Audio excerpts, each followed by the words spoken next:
Welcome to part 4 of 100 things that you can do on your gap year. Today we're going to be talking about personal projects and things to just add into your gap year to make it more meaningful.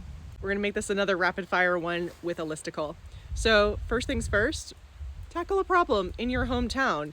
A lot of times students see something that they want to change and they use part of their gap year to make the world a better place. So start local, think about things that are, happening in your own local community that you might be able to affect change with, and that can be a great way to use some gap time. This is actually top of mind because I had a student last year who trained and then ran a marathon as part of his gap year experience, and it's such a good way to increase your discipline, to get to those kind of your own fitness goals and your own health goals. So if there's something that you've been meaning to do, whether it's something big like a marathon or even like a couch potato 5K or something like that, gap time is a great time to create those healthy habits that can last even longer than your own gap year.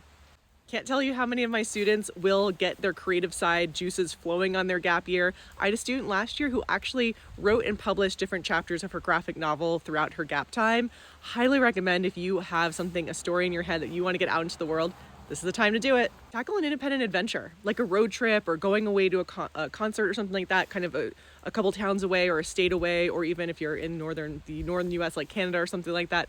It's such a great way to, again, practice independence and start stepping into more independent experiences.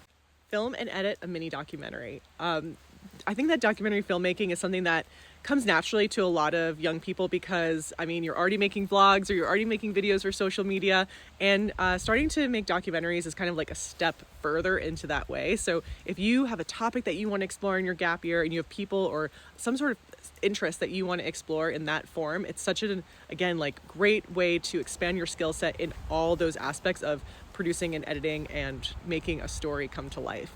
To start off a little bit smaller, a separate idea is to just blog and vlog on your gap year. Just blog and vlog your travels, because that will be something that is great for you to have into the future, but is also a great way to share your experiences with family, friends, and maybe the wider circle of people that follow you. Next is a intellectual goal. So I've had students who said I want to see the 50 best films, or I want to watch, or I want to read an entire canon of a certain author's work or something like that. So if you like to free read, or if you love film, or you love poetry, or some other medium that you haven't had time to explore because of the pressures of schoolwork and other things that have been happening with your time during high school, take some gap time and think about a goal that you have that's for your own intellect or your own personal curiosity, and make some time for that. This is one of my favorites, a family ancestry project. So this could mean doing your genealogy on something like genealogy.com, but it could also mean doing interviews with grandparents or other elders in your life and hear their stories and learn them and appreciate them while they are still around. This is going to be time well spent. And it's also, again, this is a time in life where you have that gift of time. So if you're interested in your own personal history, family history, do that on your gap year. Okay, so this one is very niche, but if you are into theater, you can produce your own show. So I've had students do children theater and kind of direct a show for children's theater. I also read an article about a gapper that a couple years ago actually produced and starred in her own one-woman show. So that's bold, but hey, this is the time for that kind of bold action. Lastly, develop a life skill. So, the thing that I think of most when I think of developing a life skill is learning how to cook, because that is going to be something that lasts your whole life.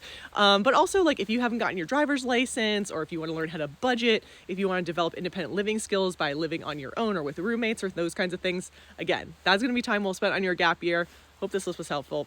Stay tuned for part 5.